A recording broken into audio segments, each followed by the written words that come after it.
since when, Lucille? Since it was came from Florida. What? And that was at the end of there. At what year did you move to Fairhope? About 1918 or 19. So Okay, all righty. And you were a young woman? yes, I was Young woman. Okay. Do you mind telling your age now?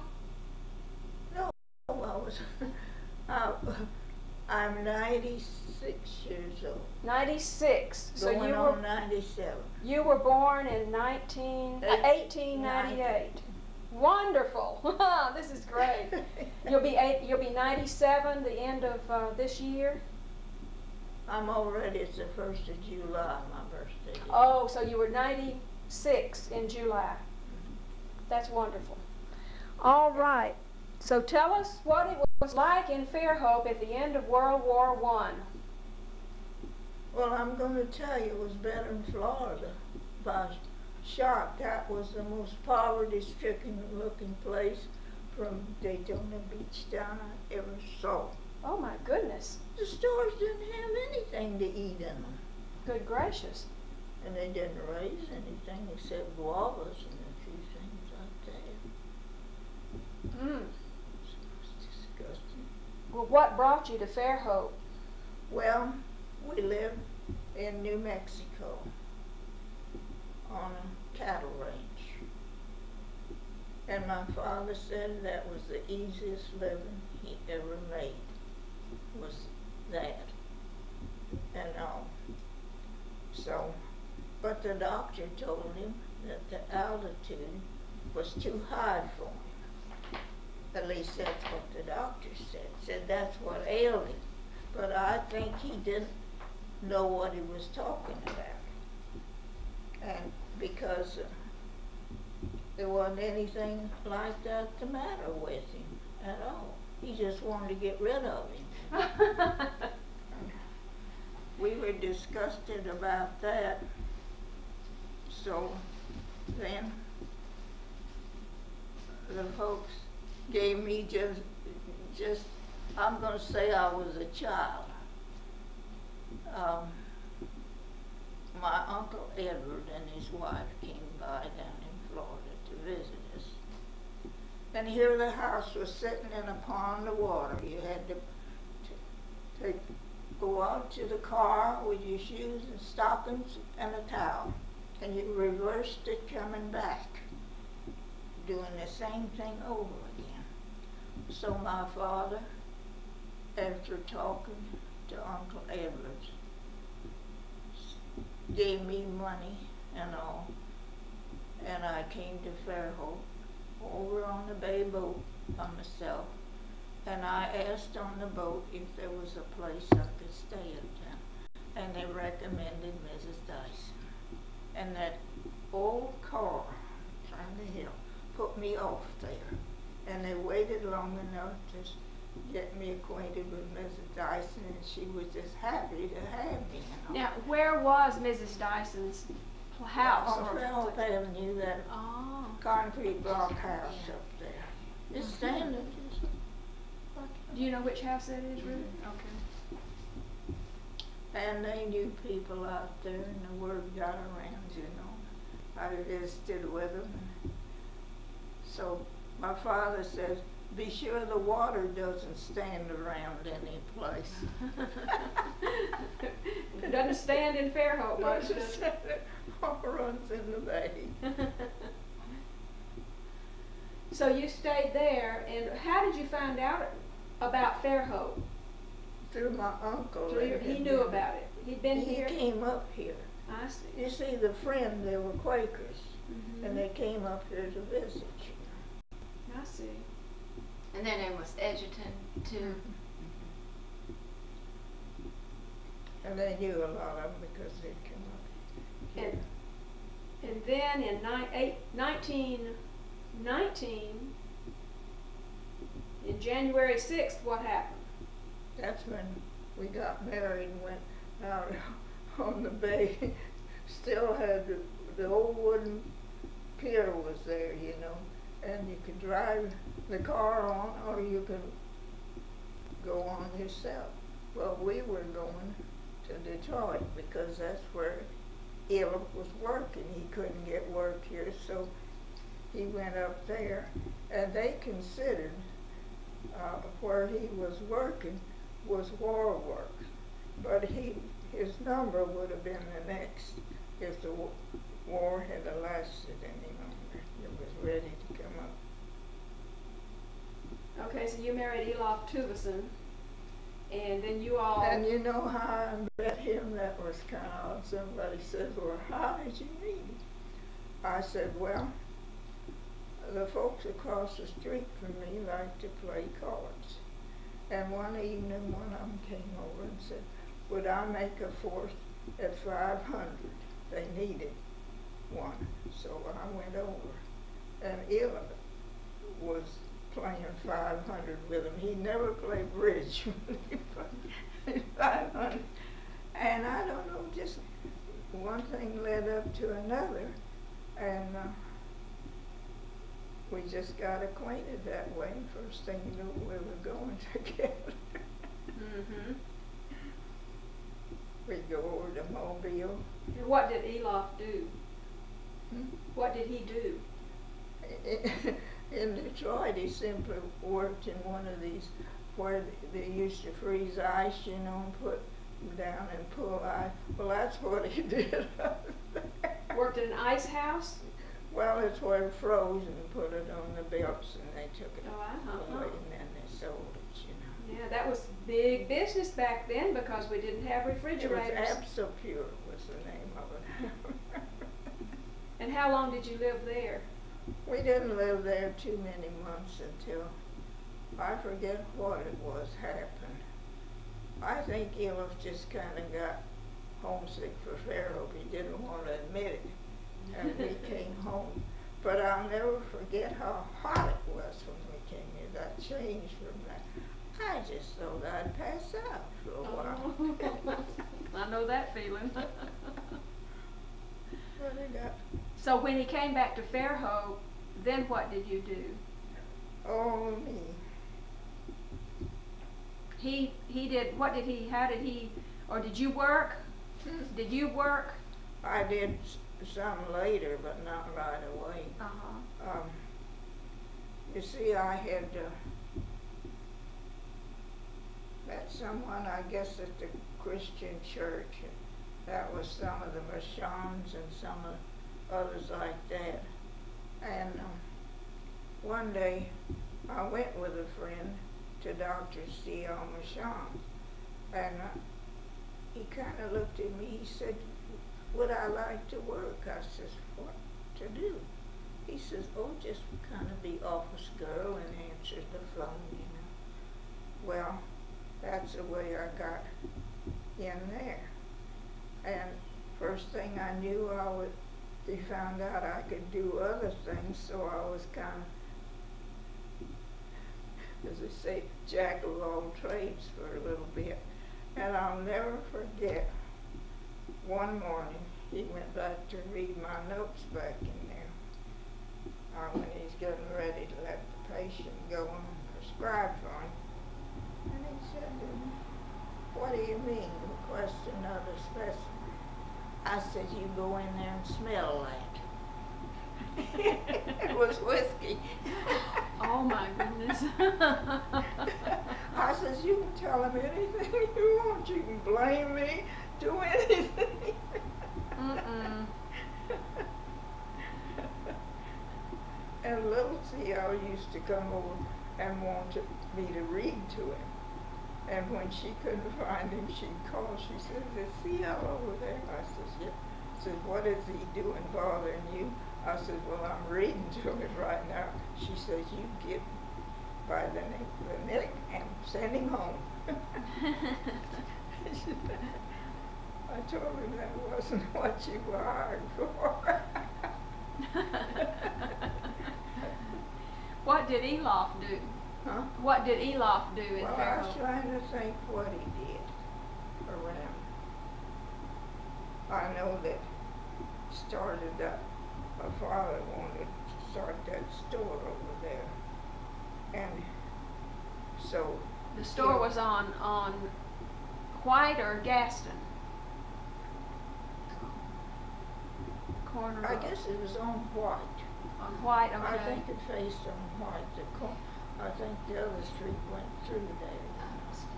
Then it was down around Liberty It's in around Liberty and in White, there. okay. And so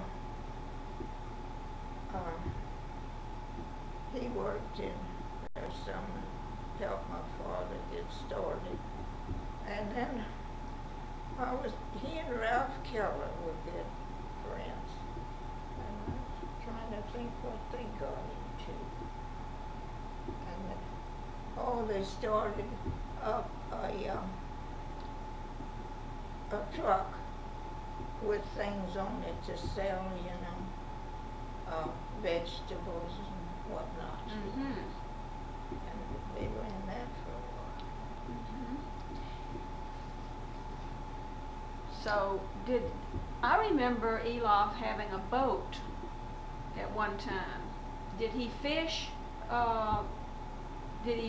Was he a commercial fisherman, or did he just have a pleasure boat? Oh, well, Rudolph was the one. Oh, Rudolph had the boat. Okay, that was Elof's built brother. the boat, I remember. Yeah. That, Okay. That was Rudolph and Florence, too. Huh? Yeah. Yeah, Rudolph. Okay. And, what was that? But they built that right there by the organic school, didn't they? Rudolph built it. No, it was, what was the ones that run the laundry's name? The first. Lowell?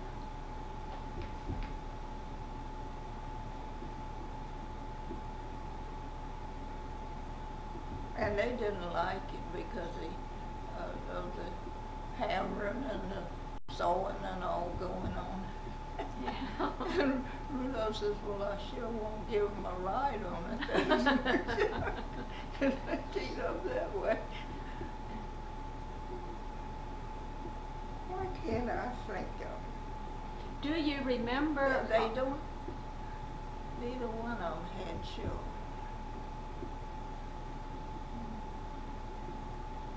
I know you know.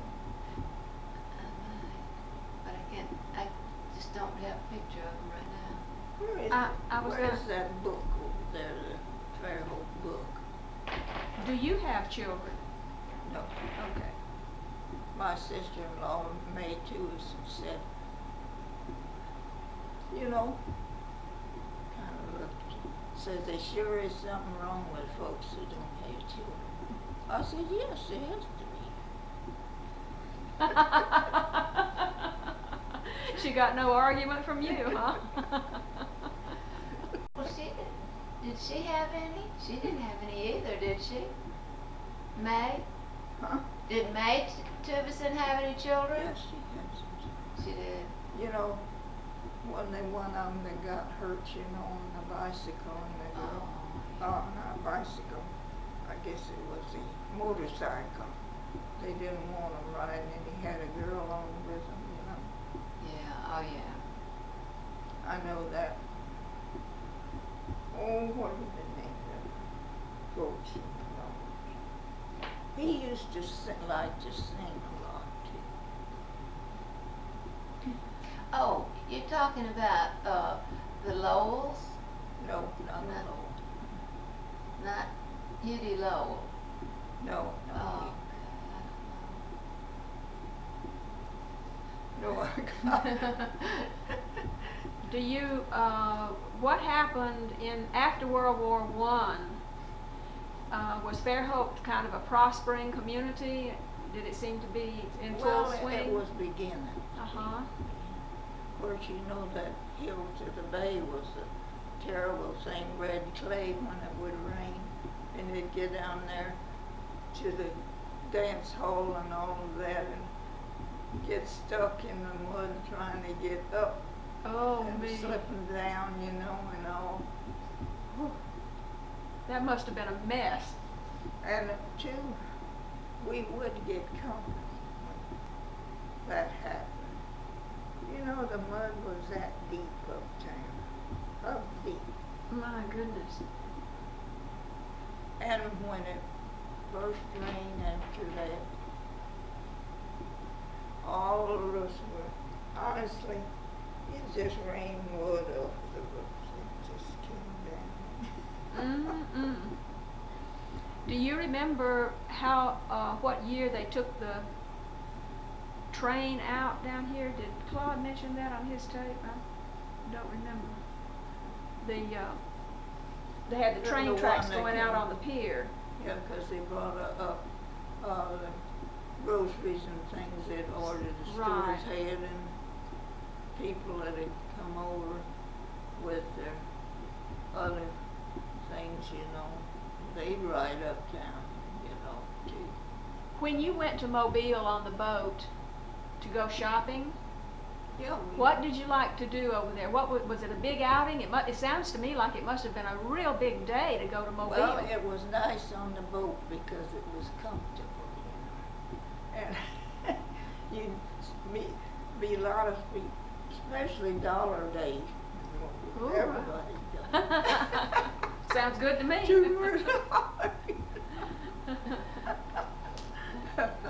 Did everybody dress up to go to Mobile? Did people dress up? Well, more than they would now. Yeah. I know I had a picture of some of them going over with gloves on and parasols, you know. And hats. Where did you eat? What was a favorite place to eat over there? Oh, there was some little, what are some of them dime stores named, they had balconies that would go up in there. I guess it was Woolworths Cresses? and Cresses. And later on, the big cafeterias came. And Morrison's was there. Mm-hmm. Yeah, I remember when Morrison's was downtown and had that great big chandelier in it. And my goodness, We always liked waiters all over the place. Yeah. Van Antwerp's had Van Antwerp's was good. yeah, I remember going there and having oyster soup. Oh boy. And I couldn't eat it because it had so much pepper in it. Oh. I was only Cajun just soup. a little bitty girl. I wasn't used to things spicy. Then in, of course, 1939, 1940, 1941, World War II broke out. And I remember some times then. What do you remember about the war years in Fairhope? Well, that year I worked over at the school. What school? Fairhope. Okay. You know, they had a cafeteria, and we worked in that department. I see.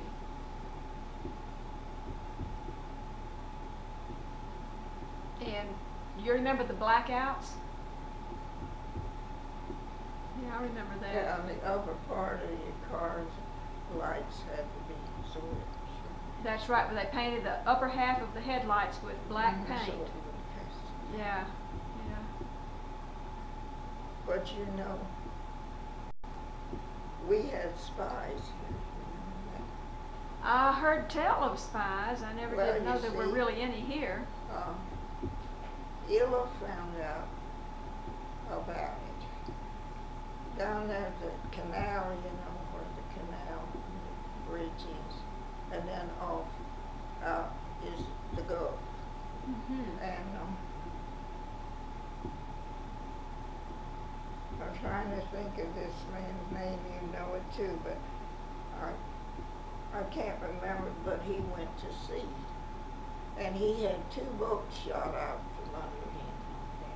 And he said he just knew that there's somebody informing from out there. So they found out some more about it.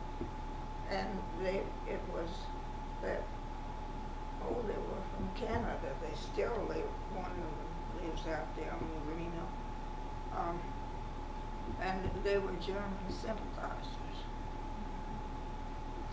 Was that the Burmeisters?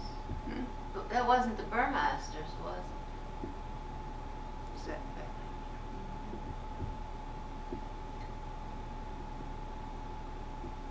Well, I remember And hearing Ella, stories about that.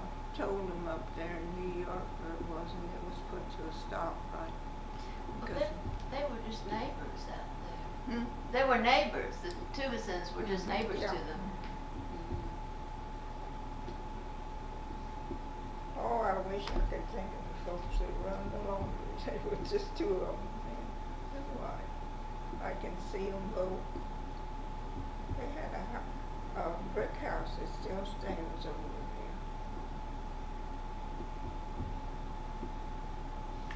The first You're not- person I remember was Hughie Lowell, so You're I not talking No. about the Dubrocks, are you? Dubrock. Dubrock. Dubrock. Yes, that's Dubrock. right. I forgot. I didn't know about Don't that. mention Hughie Lowell to me or he'll either. Well, he caused Ella to have to be married in his old suit. Oh no! He did, yes, he had to. Oh. And he just plain lied. That's what he did. He says, oh no, it just hadn't come, it just hadn't come. And we found out afterward that that suit was there, but he wouldn't get it out. Oh no. Oh my. No, he wasn't. I said, I didn't love that. I was very sure. I said, just plain mean. Good gracious.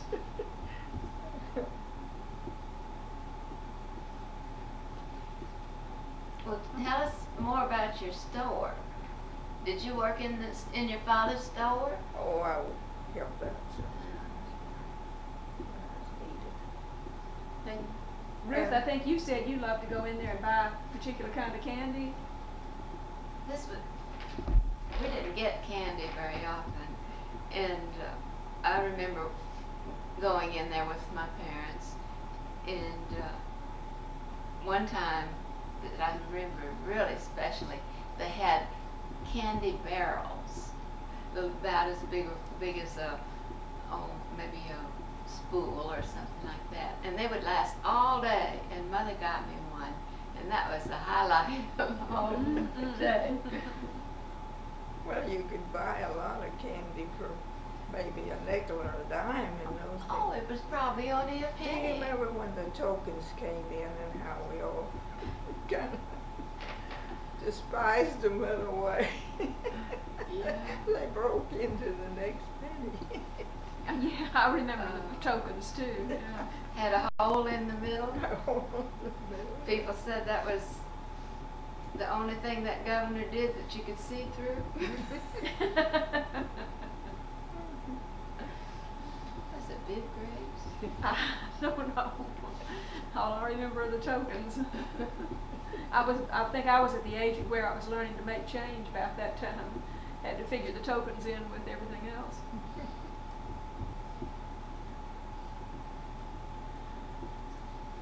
Well, you figured that this has been a good place for you to live? What? I say, do you figure that this is a good place for you to have spent most of your life? I think so. I know someone asked my mother about it, and of course she was so disappointed in Florida. When she came up here, she says, oh, I gradually got to where she did, you know.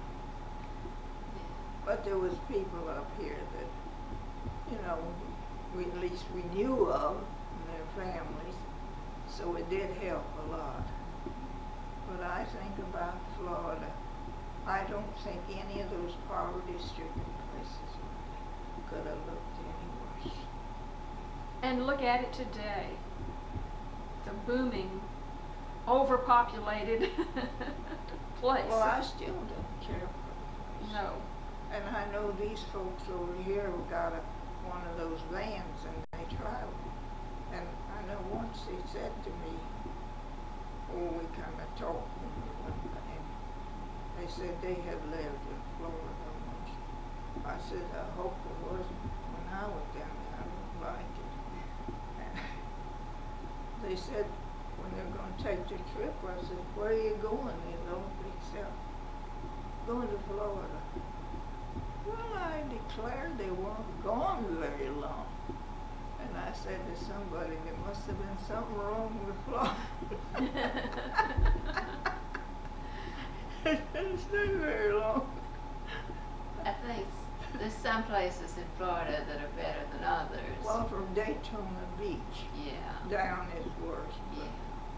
Daytona to Jacksonville. It is. There's a big difference. It is so overpopulated down there now. I have children who live down there, and there's just cars everywhere. I mean, it's beautiful, but my goodness, the vegetables and fruit, especially the fruit, just wonderful. But oh my goodness, the traffic. There's a lot of cars. Do you think the reason why they didn't have any more things in their stores was because of the war? The aftermath of the war? I don't think they ever did. And they weren't raising much yet. They just had Except they went to raising bell peppers, some of them did. Well, what's that, you know? And I know when we bought this little place out there sitting in the pond, there was the artesian well next to us, and despite the fact that that thing ran all the time, that sulfur, whew. And my father said something to a man in the store uptown about it. He said, "Look, but how healthy I am." And my father said, "I'd just rather not be so healthy."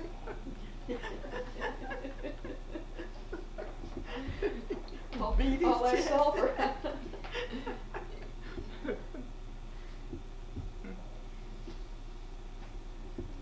Okay, so what do you see as the major changes in Fairhope since you came?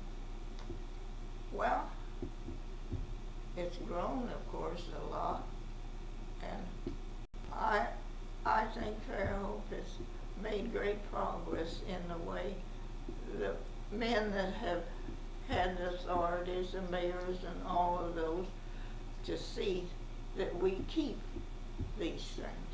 Like down at the bay, you know, that's ours. And I know when Elif was on, they said they always kept one from the colony on their council. Always. There had to be one of them.